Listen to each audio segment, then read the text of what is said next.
ఓం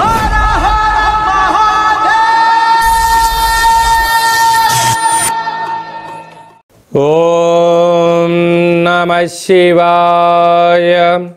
ఓం నమో నారాయణాయ. నరదృష్టి నివారణ కాల భైరవాయ నమో నమః. హరి ఓం.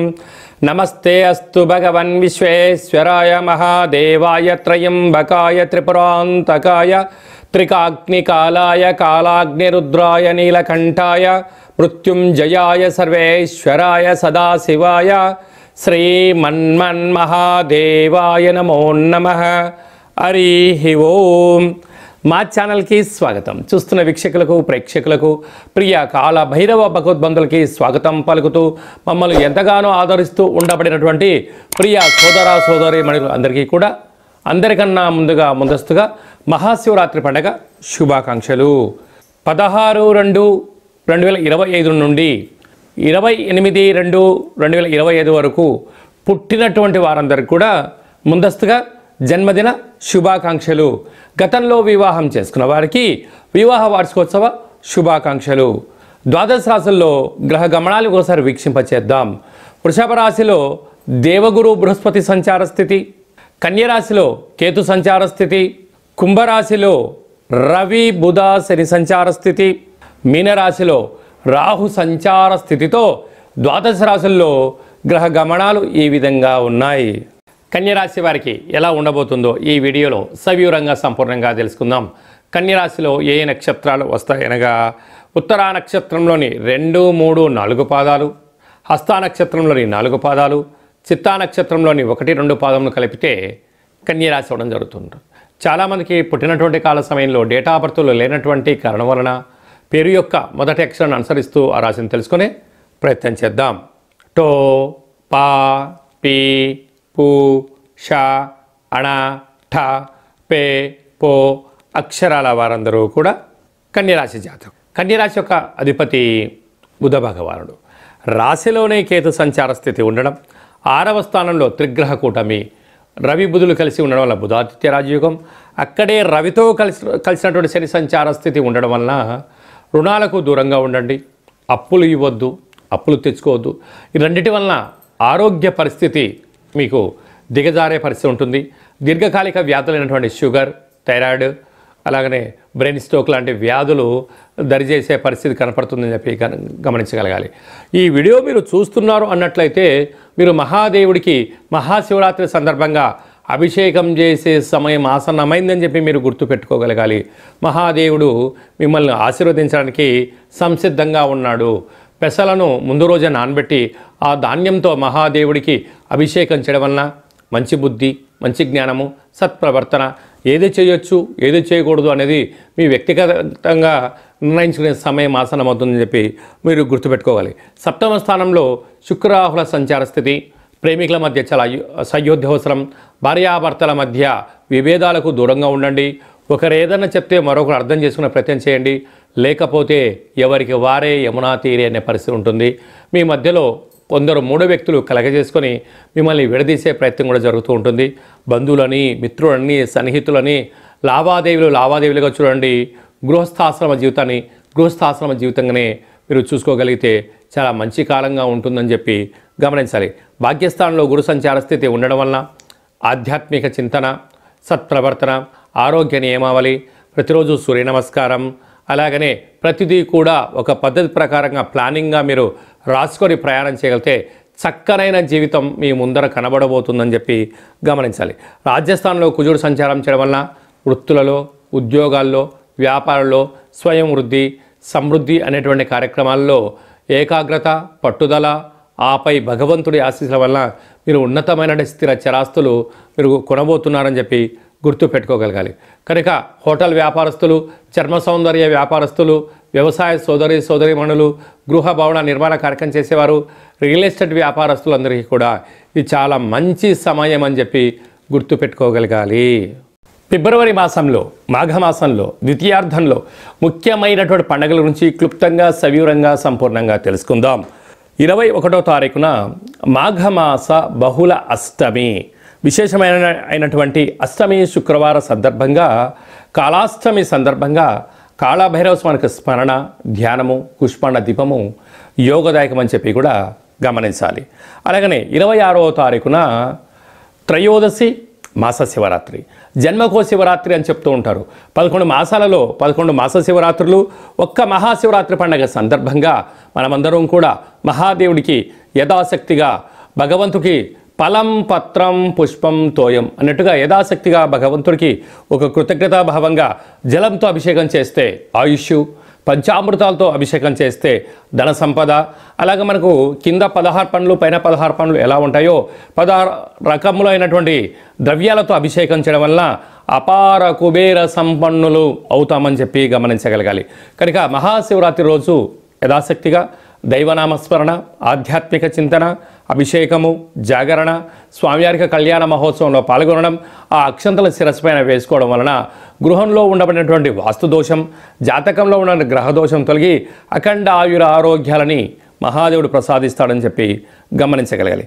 అదే కాకుండా 27వ తారీఖున విశేషమైనటువంటి గురువారము ధనిష్ఠా నక్షత్ర సందర్భంగా మాఘ అమావాస్య, అంటే మాసానాం మాఘమాసం అని చెప్పి మనము వేదాలు చెప్తూ ఉంటాయి. ఆమాకావై అంటుంటారు. ఆషాఢ మాసం, కార్తీక మాసం, మాఘము, అలాగా ఈ 4 మాసాలు అద్భుతమైనటువంటి మాసాలు కనుక ఈ మాఘ అమావాస్య రోజున దేవుడికి స్మరించడం, అలాగనే సముద్ర స్నానం, దీపం దానం చేయడము, ఇంట్లో కూష్మాండ దీపాన్ని ఏర్పాటు చేసుకోవడం, నారికేల దీపాన్ని ఏర్పాటు చేసుకోవడం, అంటే అమావాస్య తిథి యందున గగనంలో చంద్రభగవానుడు శూన్యమవ్వడం వలన ఇంట్లో మనం అష్టముఖ స్వరూపమైనటువంటి కూష్మాండ దీపం పెట్టడం వలన గృహంలో ఉండబడిన అష్ట కష్టాలన్నీ తొలగిపోయి అష్ట ఐశ్వర్యం స్వాగతం పలుకుతామని చెప్పి గమనించాలి. ఇలాగ కుదరలేనటువంటి వారందరూ ఈ కింది నెంబర్ సంప్రదించినట్లయితే, మీ గోత్రనామాలు పంపించినట్లయితే మాఘాష్టమి అమావాస్య తిథి యందున కాళభైరవ స్వామి యొక్క దేవాలయంలో మీ పేరుపైన గోత్రనామాలతో అర్చన చేయడం, అభిషేకం చేయడం, కుష్మాండ దీపాన్ని ఏర్పాటు చేయడం, కాళభైరవ సౌభాగ్యం ముడుపును ఏర్పాటు చేస్తూ స్వామివారి యొక్క ఆశీస్సుల కోసం వీడియో కాల్ ద్వారా చూపించి ప్రసాదాన్ని ఇంటికి పంపించడం జరుగుతుందని చెప్పి గమనించాలి. అలాగే మహాశివరాత్రి సందర్భంగా మన యొక్క దేవాలయంలో మహాదేవుడికి రుద్రాక్ష స్వరూపమైనటువంటి ఆ రుద్రాక్షలతో భగవంతుడికి తులాభారాన్ని ఏర్పాటు చేయడం, అలాగనే అక్షర తులాభార మహోత్సవ కార్యక్రమాన్ని కూడా ఏర్పాటు చేయడం జరిగింది. అంటే భగవంతుడికి ఫలం, పత్రం, పుష్పం, తోయం ఎలా చెప్పుకుంటామో యథాశక్తిగా ఒక 27 సార్లు ఓం నమ శివాయ అనేటువంటి నామాన్ని రాసిన పత్రాలతో మహాదేవుడికి అక్షర తులాభార మహోత్సవ కార్యక్రమాన్ని ఏర్పాటు చేయడం జరిగింది. అలాగనే సహస్ర శివలింగాలకు అభిషేకము, అలాగనే భక్తులకు ఐశ్వర్యం కోసం, ఆనందం కోసం రుద్రాక్షలతో తులాభారం, అలాగనే తిరుమల వెంకటేశ్వర స్వామి యొక్క క్షేత్రంలో రూపాయి బిళ్ళలతో తులాభారం చేసి యోగాన్ని ఎలా కలిగిస్తారో మన శివభక్తులకందరికీ కూడా రూపాయి నాణ్యములతో తులాభారం చేయించి భగవంతుడి యొక్క ఆశీస్సుల కోసం ఏర్పాటు చేయడం జరిగింది. కనుక మనమందరం కూడా ఆ అక్షర తులాభారంలో పాల్గొందాం. మనం వ్యక్తిగతమైనటువంటి తులాభారంలో, అక్షర తులాభారంలో, అలాగనే రుద్రాక్షల తులాభారంలో, కనకపు తులాభారం కార్యక్రమాన్ని ఆచరించుకుందాం. రాలేనటువంటి భక్తులందరూ కూడా వీడియో కాల్లో మీరు అందుబాటులో ఉండగలిగినట్లయితే, మీ గోత్రనామాలు వాట్సాప్లో పంపించగలిగినట్లయితే మీకు వీడియో కాల్లో చేయించి ఆ కనకపు తులాభారాన్ని, అక్షరపు తులాభారాన్ని, రుద్రాక్షల తులాభార మహోత్సవ కార్యక్రమాన్ని ప్రత్యక్షంగా వీక్షించవచ్చు అని చెప్పి కూడా గమనించాలి. కనుక మహాదేవుడి యొక్క ఆశీస్సుల కోసం అందరము మనస్ఫూర్తిగా ఓం నమః శివాయ నామాన్ని స్మరణ చేద్దాం, ఉపవాసం ఉందాం, ఆరోగ్యాన్ని కాపాడుకుందాం, గ్రహదోషాలు తొలగించుకుందామని చెప్పి విన్నపం. కనుక ఆసక్తి గలవారు మీ గోత్రనామాలు ఈ కింది వాట్సాప్ నెంబర్ పంపించగలిగినట్లయితే అభిషేకము, హోమము, కాళభైరవ హోమ కార్యక్రమం చేయించి తులాభార కార్యక్రమం చేయించి కూడా ప్రసాదాన్ని కొరియర్ ద్వారా తమరికి అందజేయడం జరుగుతుందని చెప్పి గమనించాలి. ఇంకనూ మనం మాఘమాసంలో విజయం సాధించగలగాలి అన్నట్లయితే ఈ యొక్క పాత్ర కంచు పాత్ర అంటారు. అంటే ఈ యొక్క పాత్రలో 12 రాసులు అచ్చు వేయడం జరుగుతుంటుంది. ఈ పాత్రను మనం ఇంట్లో ఉంచుకొని ప్రతిరోజు ఉదయము, సాయంత్రం పూట పూజ చేసిన తదనంతరము ఇలా ఒక్కసారి శబ్దం చేస్తే ఓంకార శబ్దం రావడం జరుగుతూ ఉంటుంది.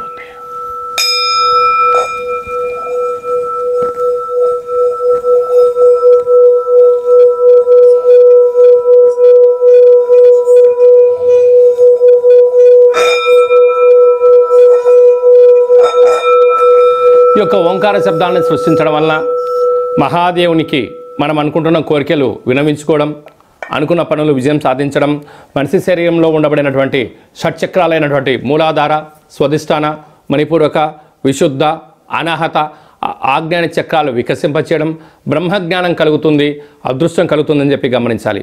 ఈ యొక్క అక్షయ పాత్రతో పాటు మీకు ప్రత్యేకంగా కాలభైరవ హోమము, 20 రకాల వస్తువులతో దిష్టి తీయించడం ఏర్పాటు చేయడం జరుగుతుంది. కనుక ఈ స్వామివారి యొక్క పాత్రను సొంతం చేసుకోవాలనుకున్న వారందరూ ఈ కిందమును సంప్రదించినట్లయితే, మీ అడ్రస్ పంపించినట్లయితే కొరియర్ ద్వారా కాళభైరవ స్వామికి అక్షయ పాత్ర అందజేయడం జరుగుతుందని చెప్పి గమనించాలి. మీ వ్యక్తిగత జాతకం తెలుసుకోవాలనుకుంటున్నారా? మీ పేరు, పుట్టినటువంటి తేదీ, నెల, సంవత్సరం, సమయం రాసి పంపించినట్లయితే 100 సంవత్సరాల జాతకాన్ని సవివరంగా, సంపూర్ణంగా, క్లుప్తంగా వ్రాయించి పంపించి మీరు పుట్టినప్పుడు గ్రహ గమనాలు ఎలా ఉన్నాయి, ప్రస్తుతం ఎలా ఉంటున్నాయి, రాబోయే కాలంలో ఎలా ఉండబోతున్నాయో సవివరంగా, సంపూర్ణంగా తెలియజేయడం జరుగుతుందని చెప్పి గమనించాలి. చాలామందికి పుట్టినటువంటి కాల సమయంలో డేటా ఆఫ్ బర్త్లు లేనటువంటి వారికి మీ పేరు యొక్క మొదటి అక్షరాన్ని అనుసరిస్తూ రాశిని తెలియజేస్తూ గ్రహ గమనాల్ని ఒకసారి వీక్షింపచేస్తూ భూత, భవిష్యత్, వర్తమానాన్ని రమణ శాస్త్రం ద్వారా అనగా గవ్వళ ద్వారా కాళభైరవ ఉపాసన చేత భూత, భవిష్యత్, వర్తమానం తెలియజేయడం జరుగుతుంది. కనుక జాతకాన్ని తెలుసుకుందాం, జీవితంలో అడ్డంకులను తొలగించుకుందాం, ఐశ్వర్యానికి, ఆనందానికి స్వాగతం పలుకుతామని చెప్పి గమనించాలి. కనుక జాతకాన్ని తెలుసుకోవాలనుకుంటున్న వారందరూ ఈ కింది నెంబర్ను సంప్రదించి అపాయింట్మెంట్ తీసుకొని సంప్రదించగలరు. అందరికీ శుభం, జయం, లాభం జరగాలని కోరుకుంటూ ఆశీర్వచనం. శతమానం భవతి శతాయు పురుష సతేంద్రియ ఆయుష్యేవేంద్రియే ప్రతిష్టతి ధనం ధాన్యం బహుపుత్రలాభం శత సంవత్సరం దీర్ఘమాయు సర్వే జనా సుఖినో భవంతు లోకా సమస్తా సుఖినో భవంతు సర్వం శివార్పణమస్తు. మరొక్కసారి మహాశివరాత్రి శుభాకాంక్షలు. ఈ వీడియో మీకు నచ్చినట్టయితే లైక్ చేయండి, షేర్ చేయండి, మా ఛానల్ని సబ్స్క్రైబ్ చేసుకోండి. మేము చేస్తున్న వీడియోలు, ఆధ్యాత్మికమైన వీడియోలు అందరికన్నా ముందుగా మీరు చూడాలి అన్నట్టయితే గంట సింబల్ను ప్రెస్ చేయండి, అలానే బటన్ తెలియజేయండి. భగవంతుడి యొక్క ఆశీస్సులు పొందండి.